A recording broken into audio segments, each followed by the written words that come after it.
বাংলাদেশের রাজনীতিতে আমরা অতীতে দেখেছি যারা বিজয় লাভ করে তারা রাষ্ট্রের মালিক হয়ে যায় তাৎক্ষণিক, আর যারা দেখা যাচ্ছে যারা বিজয় হয়েছে তারা 51 পেল আর যারা 49 পেল তারা তাৎক্ষণিক পর্যায়ে হয়ে যায়। আমি যদিও আইনের অত বিশেষজ্ঞ না, তবে যতটুকু সাধারণ মানুষ হিসেবে আইন বুঝি, আমার মনে হয় রাজ্জাকি ভাইয়ের কিছু কথার সাথে আমি একমত হতে পারছি না। উনি বলেছে যে অতীত থেকে আমরা কোনো শিক্ষা নিয়েছি কিনা, আমার মনে অবশ্যই নিয়েছি আমরা।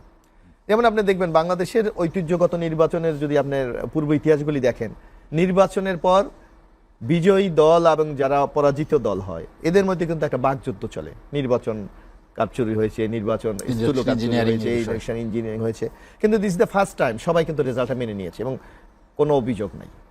এটা কি আমরা শিক্ষা নিইনি? অবশ্যই। তারপর দেখবেন যারা বাংলাদেশের রাজনীতিতে আমরা অতীতে দেখেছি যারা বিজয় লাভ করে তারা রাষ্ট্রের মালিক হয়ে যায় তাৎক্ষণিক, আর যারা দেখা যাচ্ছে যারা বিজয়ী হয়েছে তারা 51 পেল আর যারা 49 পেল তারা তাৎক্ষণিক পর্যায়ে হয়ে যায়।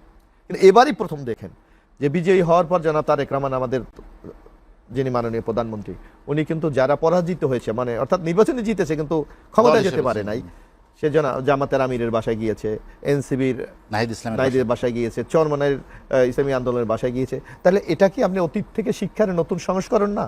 আপনাকে এটাকে অভিনন্দন জানাতে পারি না আমরা? শুধু তাই না, আপনার 12 তারিখ নির্বাচন হয়ে গেছে, আজকে 10 দিন। বাংলাদেশে উল্লেখ করার মতো একটা নির্বাচন সংক্রান্ত কোনো ঘটনা ঘটেছে? তো এইটা কি আমরা অতীতে শিক্ষা নিইনি? আমার মনে হয় অর্জন আমাদের অনেক কিছুই আছে, অর্জন আমাদের অনেক কিছুই আছে, আমরা এগিয়ে যাচ্ছি। আরেকটি বলেছে, আমি জানি না রাজ্জাকি ভাই বিজ্ঞ আইনজীবী, সেই কথাটা কিভাবে বলে যে এই নির্বাচন এখন কেন? নির্বাচন তো হওয়ার কথা ছিল 29 সালে। আমরা ওটা বলছি সংবিধান মানা, আমি সংবিধান মেনেই আমি কি বলছি, আমি এই সংবিধানকে আমি মেনেই বলছি। আমার প্রাইম মিনিস্টার রিজাইন করেছে, আমি ধরে নিলাম আন্দোলনের মধ্যে চলে গেছে, ওইটা আমরা বলি, কিন্তু ওনারা তো অফিসিয়ালি রিজাইন করেছে। মহামান্য রাষ্ট্রপতি সংসদ ভেঙে দিয়েছে, তাহলে উপায়টা কি? আমাকে তো নির্বাচনে যেতেই হচ্ছে। সুতরাং 29-এর যে ধোঁয়াটা কেউ কেউ তুলছে, এটা কিন্তু সাংবিধানিক ব্যাখ্যা এটা টেকে না, বরং আপনাকে মাস নির্বাচন হতেই হবে। এক।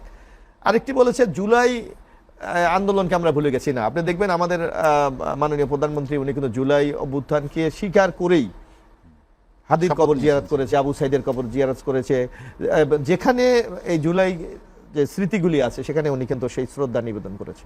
এবং উনি আমরা বলেছি জুলাইয়ের শপথ অনুষ্ঠানটিও একটু ব্যতিক্রমী একটা অনুষ্ঠান হয়েছে, একটা প্রকাশ্যে রাজপথ হয়েছে।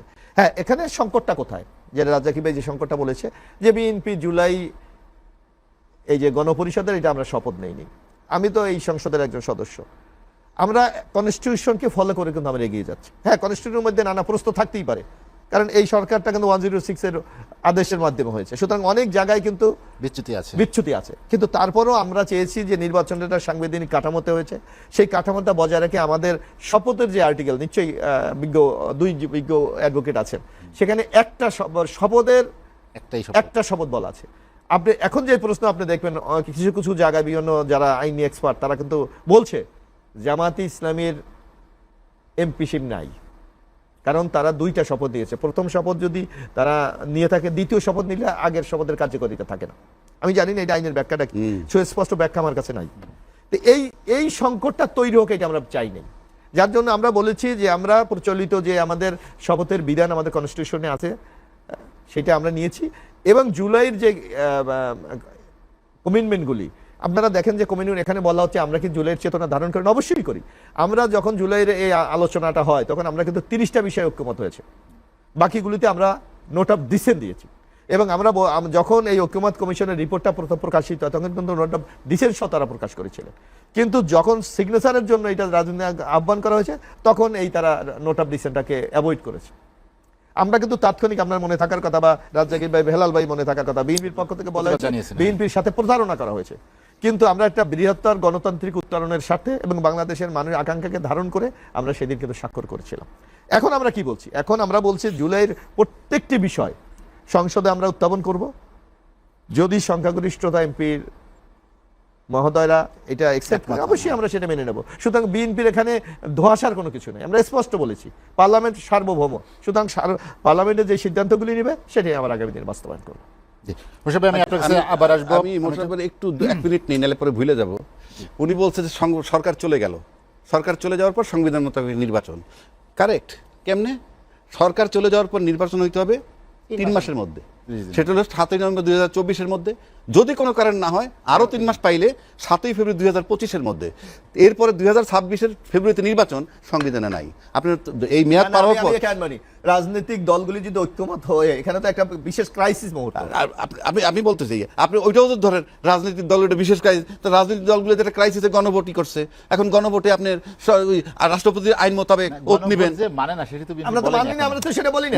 না মানেন নাই, মানে আপনি ওত নিতে হবে, আপনি তো ঢুকতেই পারবেন না সংবিধানটায়। কেন বলছি, তাহলে আবার সংবিধানটা দেখাইতে হয়।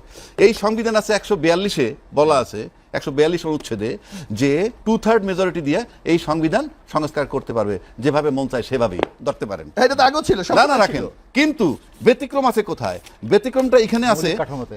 7-এর খতে বলা আছে সংবিধানের 142 অনুচ্ছেদে যা কিছু থাকুক না কেন, ওই 142-এ যা কিছু থাক না কেন, সংবিধানের প্রস্তাবনা প্রথম ভাগের সকল অনুচ্ছেদ প্রথম ভাগের মধ্যে আছে ওই বঙ্গবন্ধু ছবি টানানো, এটার পরিবর্তন করতে না পারবেন আমি একটু কথা বলি।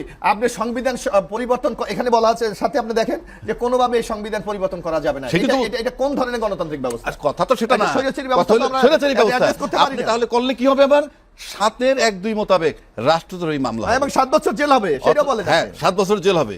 প্রশ্ন হচ্ছে যে তাহলে তো আপনি যতক্ষণ মধ্যে এটা না পারতেছেন অতক্ষণ পর্যন্ত, তাহলে সংবিধানই যদি মানেন, আমি বাদ দিলাম গণভোট, সংবিধানই যদি মানেন, তাহলে যতক্ষণ পর্যন্ত পরিবর্তন না হবে অতক্ষণ পর্যন্ত জাতির জন্য না, সংবিধানের সকল অগণতান্ত্রিক বিষয় যদি কেউ যুক্ত করে, সেটা আপনি মানবেন? অগণতান্ত্রিক বলতে কিছু না, এটা অবশ্যই, এটা তো তারা করেছে। আপনি এখন বললে হবে না তো। নির্বাচনের বৈধতা নিয়ে